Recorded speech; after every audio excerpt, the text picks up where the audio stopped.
Hi everyone, welcome to another video. UK കെ കുറച്ച് പ്രശ്നമാണ്. യു കെയിൽ ഭയങ്കര പ്രശ്നങ്ങളാണ്. വർക്ക് വിസ പാടാണ്. അതുപോലെ തന്നെ അവിടെ സ്റ്റേ ബാക്ക് പ്രോബ്ലമാണ്. അവിടെ ഒരുപാട് നിയമമാറ്റങ്ങൾ വന്നു എന്നൊക്കെ കുറേ അപ്ഡേറ്റ്സ് കുറച്ച് നാളായിട്ട് കാണുന്നുണ്ട്. അതിനൊരു ക്ലാരിറ്റി തരാൻ വേണ്ടിയിട്ടാണ് ഈ വീഡിയോ. ബേസിക്കലി യു കെ ഒരു ലോങ് ടൈമിൽ ക്ലോസ്ഡ് ആയിട്ടുള്ള രാജ്യമായിരുന്നു. എന്ന് വെച്ച് കഴിഞ്ഞാൽ ഏകദേശം 2012 അവർ ഇമിഗ്രേഷനും അതുപോലെ തന്നെ ഇൻ്റർനാഷണൽ സ്റ്റുഡൻസിൻ്റെ പോളിസീസ് എല്ലാം വളരെ സ്ട്രിക്റ്റ് ആയിട്ട് ഇവർ ക്ലോസ് ചെയ്ത് തരുന്നൊരു സാഹചര്യം ഉണ്ടായിരുന്നു. അതിനുശേഷം ഇവർ ഏകദേശം 2017 ബ്രെക്സിറ്റ് ചെയ്യാനും അതുപോലെ തന്നെ അവരുടെ ഇൻ്റർനാഷണൽ ഇമിഗ്രേഷനിൽ കുറേ റൂൾസ് ചേഞ്ച് വരുത്താനും തീരുമാനിച്ചത്. അത് ഏകദേശം 2018 കഴിഞ്ഞപ്പോൾ 2019 ആയപ്പോൾ വീണ്ടും 2 years സ്റ്റേ ബാക്ക് തിരിച്ചു കൊണ്ടുവന്നു. പിന്നെ അതുപോലെ തന്നെ കുറേ പഴയ നിയമങ്ങൾ മാറ്റി കുറേ പുതിയ ഇമിഗ്രൻസിന് സൗകര്യപ്രദമാകുന്ന കുറേ പുതിയ നിയമങ്ങൾ അവർ കൊണ്ടുവന്നിരുന്നു.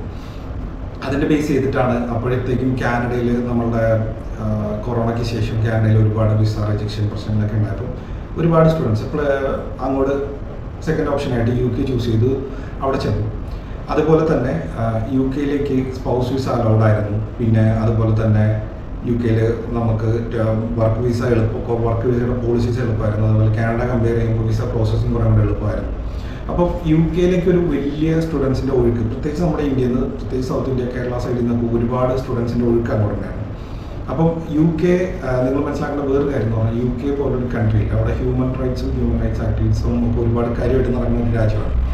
അപ്പോൾ അവിടെ ഈ പ്രത്യേകിച്ച് ഈ പ്രശ്നബാധിതമായ ആഫ്രിക്കൻ കൺട്രീസ് അല്ലെങ്കിൽ ഈ മിഡിൽ ഈസ്റ്റേൺ കൺട്രീസിൽ നിന്നൊക്കെ ഹെവി എമൗണ്ട് ഓഫ് മൈഗ്രൻസ് എന്ന് വെച്ച് കഴിഞ്ഞാൽ അസൈലം ഫയൽ ചെയ്ത് വരുന്ന മൈഗ്രൻസിൻ്റെ ഒഴുക്കുണ്ടായിരുന്നു. അത് ഒരുപാട് കാലങ്ങളായിട്ട് അവരവിടെ അസൈലം ഫയൽ ചെയ്ത് അവരവിടെ നിന്ന് പിന്നെ ഏകദേശം 10 വർഷത്തിന് ശേഷം അവരവരുടെ ഹോം കൺട്രിയിലേക്ക് തിരിച്ചു പോവാതെ അവർ അവിടെ സ്റ്റേ ബാക്ക് എടുത്ത് അവിടെ നിന്ന് അവിടെ സെറ്റിൽ ആവുന്ന ഒരു സിറ്റുവേഷൻ ഉണ്ടായിരുന്നു. അത് ഇങ്ങനെയുള്ള അസൈലംസ് വരുമ്പോൾ എന്താ പ്രശ്നം എന്ന് വെച്ച് കഴിഞ്ഞാൽ ഈ അവരുടെ government policy, human rights policy വെച്ചിട്ട് തന്നെ ഇവർക്ക് വീട്, അക്കോമഡേഷൻ, ഫുഡ് ഫെസിലിറ്റീസ് എല്ലാം ഫ്രീ ആയിട്ട് കൊടുക്കുന്നതാണ്. അപ്പോൾ ഈ ലാസ്റ്റ് സിറിയൻ വാറും മറ്റ് മിഡിൽ ഈസ്റ്റേൺ വാറൊക്കെ നടക്കുമ്പോൾ ഈ ഇവരുടെ ഫ്ലോ വളരെ കൂടുതലായിരുന്നു. അതും യു കെയിലേക്കും അതുപോലെ തന്നെ ജർമ്മനി, ഫ്രാൻസ്, ഈ രാജ്യങ്ങളെല്ലാം ഉണ്ട്. അപ്പം ലേറ്റർ ഇവർ കാൽക്കുലേറ്റ് ചെയ്തപ്പോൾ ഈ ലാസ്റ്റ് 2018 ശേഷം യു കെയിലേക്കുള്ള ഇങ്ങനെയുള്ള ഇല്ലീഗൽ മൈഗ്രൻസ് അല്ലെങ്കിൽ ഈ പറഞ്ഞ അസൈലം വിസ ഫയൽ ചെയ്യുന്ന ആൾക്കാരുടെ ഒഴുക്ക് വളരെ കൂടുതലായിരുന്നു.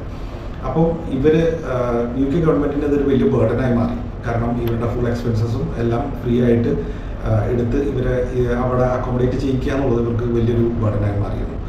അതിനുശേഷം ഇപ്പോൾ റഷ്യനൊക്കെ കയറിയതിന് ശേഷം ഇപ്പോൾ അവർ റുവാണ്ട എന്ന് പറഞ്ഞ ആഫ്രിക്കൻ കൺട്രി ആയിട്ട് അസോസിയേറ്റ് ചെയ്ത് ഈ രാജ്യത്ത് ഇപ്പോൾ താമസിക്കുന്ന അസൈലം വിസയിൽ നിൽക്കുന്ന ഈ ഇല്ലീഗൽ മൈഗ്രൻസിനെ അവർ റുവാണ്ട എന്ന് പറഞ്ഞ രാജ്യത്തോട്ട് അവർക്കൊരു ഷെൽട്ടർ ഉണ്ടാക്കിയിട്ട് അവരുടെ രാജ്യത്തെ പ്രശ്നങ്ങൾ തീരുന്നവരെ അവർ അവിടെ അക്കോമഡേറ്റ് ചെയ്യാനും ഇവരുടെ എല്ലാ ചെലവുകളും അവിടെ കൊടുത്ത് ആ രാജ്യം വഹിക്കാനും തീരുമാനമായി. അപ്പോൾ അതിനുള്ള പ്രോസസ്സ് നടന്നുകൊണ്ടിരിക്കുകയാണ്. ഈ സൂൺ ഓരോ ബാച്ച് ബൈ ബാച്ച് അവർ ഷിപ്പ് ചെയ്യും നമ്മൾ. ഇതുകൊണ്ട് സ്റ്റുഡൻസിന് എന്താ ബെനിഫിറ്റ് എന്ന് വെച്ച് കഴിഞ്ഞാൽ ഈ അസൈലം ഫയൽ ചെയ്ത ആളുകൾ കൂടുതലും അവരവിടെ ക്യാഷ് ഇൻ ഹാൻഡും മറ്റുള്ള ജോലികൾ ഇല്ലീഗലായിട്ട് ഇവർ പോകുമായിരുന്നു. അത് മാത്രമല്ല ഇവർക്ക് ഇന്ന ജോലി എന്നില്ല, ഇന്ന പ്രൊഫഷൻ എന്നില്ല. അവർ ഏകദേശം 10 കൊല്ലം കഴിയുമ്പോൾ അവിടെ തന്നെ പെർമനന്റ് റെസിഡൻസിന് ILR എന്ന് പറയും. ILRനെ കുറിച്ച് ഡീറ്റെയിൽ ആയിട്ട് ഞാനൊരു വീഡിയോ ഞാൻ അപ്പോൾ ILR എങ്ങനെ ഫയൽ ചെയ്യാം അതിന് ഡീറ്റെയിൽസ് വരുന്നുണ്ട്. അപ്പോൾ ഇങ്ങനെ ഇത് നിയമം കൊണ്ടുവന്ന് ഈ 10 വർഷം അവിടെ റെസിഡൻസ് എടുത്തതിൻ്റെ ബേസിൽ ഇവരവിടെ PR എടുക്കുകയും പിന്നീട് ബ്രിട്ടീഷ് പാസ്പോർട്ട് ഹോൾഡർ ആവുകയും ചെയ്യും.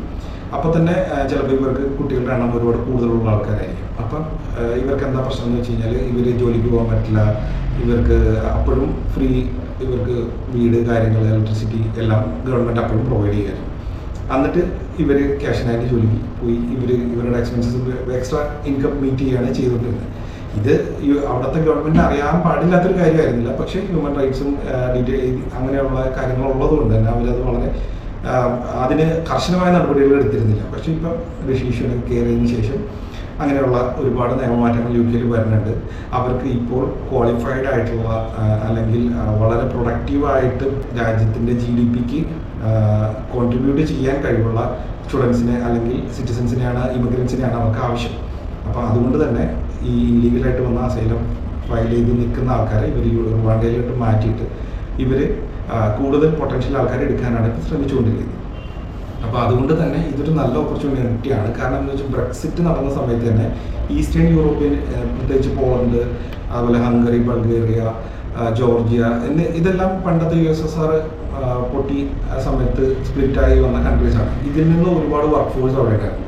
അവരൊരു സ്പെഷ്യലി സ്കിൽഡ് ആയിട്ടുള്ള ആൾക്കാരല്ല, പക്ഷേ ചീപ്പ് ലേബേഴ്സാണ്. അവർ നമ്മളുടെ നാട്ടിൽ ഇപ്പോൾ ബംഗാളികൾ അല്ലെങ്കിൽ നമ്മൾ പറയുന്ന ഭായിമാരൊക്കെ വരണ പോലെ അവരുടെ നാട്ടിൽ വന്ന് വർക്ക് ചെയ്തിരുന്ന ഒരു ഗ്രൂപ്പാണ്. ഈ ബ്രെക്സിറ്റ് ചെയ്ത സമയത്ത് ഇവരെല്ലാവരും തിരിച്ച് ഇവരുടെ നാട്ടിലോട്ട് പോയി. ഇവരുടെ നാട്ടിലോട്ട് പോയി എന്നല്ല ഞാൻ പറയാം, ഇവർ യൂറോപ്യൻ കൺട്രീസിലോട്ട് പോയി. കാരണം എന്താണെന്ന് വെച്ച് കഴിഞ്ഞാൽ അവർക്ക് ബ്രിട്ടനിൽ നിൽക്കുകയാണെങ്കിൽ അവർക്ക് ആ ഒരു കൺട്രിയുടെ പാസ്പോർട്ടും അവിടെ തന്നെ നിൽക്കണം. ഇവർക്ക് തിരിച്ച് യൂറോപ്പിലോട്ട് പോകണമെങ്കിൽ അവിടെ പോയി വർക്ക് ചെയ്യണമെങ്കിൽ വേറെ വിസ കോംപ്ലിക്കേഷൻസ് ഉണ്ട്. പക്ഷേ ഇവർക്ക് യൂറോപ്യൻ പാസ്പോർട്ട് ഹോൾഡ് ചെയ്യണമെങ്കിൽ ഷെങ്കൻ കൺട്രി ആയതുകൊണ്ട് തന്നെ ഇവർക്ക് മറ്റുള്ള രാജ്യങ്ങളിൽ പോയി ഇവർക്ക് ജർമ്മനി, പോർച്ചുഗൽ, സ്വീഡൻ, ഫിൻലൻഡ് എന്നുള്ള ഡെവലപ്ഡ് രാജ്യങ്ങളൊക്കെ പോയി ഇവർക്ക് വിത്തൗട്ട് എനി കോംപ്ലിക്കേഷൻ ഇവർക്ക് പോയി വർക്ക് ചെയ്യാനുള്ള ഓപ്ഷൻ ഉണ്ടായിരുന്നു. അപ്പം അതുകൊണ്ട് തന്നെയാണ് അവർ തിരിച്ചു പോയത്. അപ്പം അപ്പോഴാണ് ഈ പറഞ്ഞ ഒരു വലിയ ലേബർ ഷോർട്ടേജ് UK എന്ന് പറഞ്ഞ രാജ്യത്ത് വരുന്നത്. അതിനുശേഷം കൊറോണയ്ക്ക് ശേഷം ഹെൽത്ത് കെയർ ഫീൽഡിൽ നിന്നൊക്കെ ഒരുപാട് ആൾക്കാർ മാറിപ്പോലും അങ്ങനത്തെ കുറേ കാര്യങ്ങളും ഉണ്ടായിരുന്നു. അപ്പം അതിനുശേഷമാണ് ഇത്രയും വലിയൊരു റിക്വയർമെൻറ്റ് അവിടെ വന്നത്. ആ റിക്വയർമെൻറ്റ്, ആ സ്കിൽഡ് ലേബറിൻ്റെ റിക്വയർമെൻറ്റ് UK ഇപ്പോഴും ഉണ്ട്. അത് ഏകദേശം 25,000 മുകളിലാണ് ഇപ്പോഴും ഹെൽത്ത് കെയർ ഫീൽഡിൽ മാത്രം റിക്വയർമെൻ്റ് ഉള്ളത്. അപ്പം UK അതിൽ ഓപ്പർച്യൂണിറ്റി ശരിക്കും UK രണ്ട് നിയമമാറ്റങ്ങളാണ് സ്റ്റുഡൻസിനെ സംബന്ധിച്ചിടത്തോളം ബാധകമായിട്ടുള്ളൂ. ഒന്ന്, നിങ്ങൾ പഠിച്ചുകൊണ്ടിരിക്കുന്ന സമയത്ത് നിങ്ങളുടെ കോഴ്സ് കംപ്ലീറ്റ് ചെയ്യാതെ നിങ്ങൾക്ക് ഒരു വർക്ക് വിസയിലോട്ട് മാറാൻ പറ്റില്ല. നിങ്ങളുടെ കോഴ്സ് കംപ്ലീഷൻ സർട്ടിഫിക്കറ്റ് യൂണിവേഴ്സിറ്റിയിൽ നിന്ന് കിട്ടിയതിന് ശേഷം നിങ്ങൾക്ക് വർക്ക് വിസയിലോട്ട് മാറുന്നതിന് ഒരു പ്രോബ്ലവും ഇല്ല.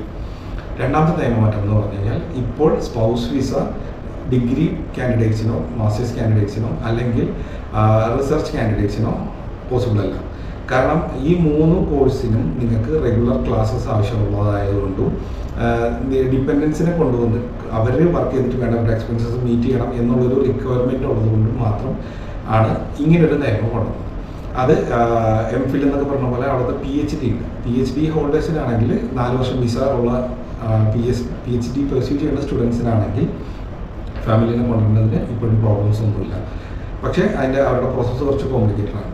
അപ്പോൾ UK ബേസിക്കായിട്ട് വന്ന നിയമമാറ്റം എന്ന് പറഞ്ഞാൽ ഈ 2 അല്ലാതെ സ്റ്റുഡൻസിനെ അഫക്റ്റ് ചെയ്യുന്നത് നമുക്ക് വർക്ക് വിസയിലോട്ട് മാറുന്നതിനോ സ്റ്റേ ബാക്കിനോ ഒന്നും ഇതുവരെയായിട്ടും പുതിയ നിയമമാറ്റങ്ങളൊന്നും ബാധിക്കാൻ പോകുന്നതല്ല. കാരണം ഇപ്പോൾ റീസെൻ്റ്ലി അവരുടെ പുതിയ ജേർണൽസ് ഒക്കെ വന്നിട്ടുണ്ട്. അതിൽ ഒന്നും സ്റ്റുഡൻസിൻ്റെ വിസയെ ബാധിക്കുന്ന പുതിയ നിയമമാറ്റങ്ങൾ അല്ലെങ്കിൽ സ്റ്റേ ബാക്കിനെ ബാധിക്കുന്ന നിയമമാറ്റങ്ങളൊന്നും പരാമർശിച്ച് കണ്ടിട്ടില്ല. അതുകൊണ്ട് തന്നെ UK ഡെഫിനറ്റ്ലി നിങ്ങൾക്ക് ട്രൈ ചെയ്യാൻ പറ്റുന്ന ഒരു കൺട്രിയാണ്. ഇപ്പോഴും ഡോക്യുമെൻറ്റേഷൻസും അല്ലെങ്കിൽ നമ്മുടെ വിസ പ്രോസസ്സിംഗ് വളരെ എളുപ്പമായിട്ടുള്ള ഒരു കൺട്രിയാണ്. അതുകൊണ്ട് UK പഠിക്കാൻ താല്പര്യമുള്ള ആൾക്കാരാണെങ്കിൽ നിങ്ങൾക്ക് UK പഠിത്തത്തിനെ കുറിച്ച് അറിയാനും അല്ലെങ്കിൽ അവിടുത്തെ ഫ്യൂച്ചർ ഓപ്പർച്യൂണിറ്റീസ് അറിയാനും please contact us for more details. അതുപോലെ തന്നെ ഞങ്ങളുടെ റെഗുലർ അപ്ഡേറ്റ്സ് കിട്ടാൻ വേണ്ടിയിട്ട് please subscribe our channel, follow us for more details. നിങ്ങൾക്ക് വാട്സപ്പിൽ കോൺടാക്ട് ചെയ്യാം അല്ലെങ്കിൽ ഡയറക്റ്റ് ഞങ്ങളെ ഫോൺ ചെയ്തിട്ട് നിങ്ങളുടെ ഡീറ്റെയിൽസ് നമുക്ക് ഡിസ്കസ് ചെയ്യാവുന്നതാണ്. ഞങ്ങൾ അതുപോലെ തന്നെ അബ്സല്യൂട്ട്ലി ഫ്രീ ഓഫ് കോസ്റ്റാണ് നമ്മളുടെ എല്ലാ ഡോക്യുമെൻറ്റേഷൻ പ്രോസസ്സും അപ് ടു വിസ ആപ്ലിക്കേഷൻ ഞങ്ങളെല്ലാം ഫ്രീ ഓഫ് കോസ്റ്റാണ് നമ്മൾ ചെയ്യുന്നത്. So please contact us for more details. നിങ്ങളുടെ എന്ത് സംശയങ്ങളുണ്ടെങ്കിലും എന്തായാലും കമൻ്റായിട്ട് ചെയ്യുക. പിന്നെ വീഡിയോ ഇഷ്ടപ്പെട്ടെങ്കിൽ ഒരു ലൈക്ക് തരിക. So thanks for watching.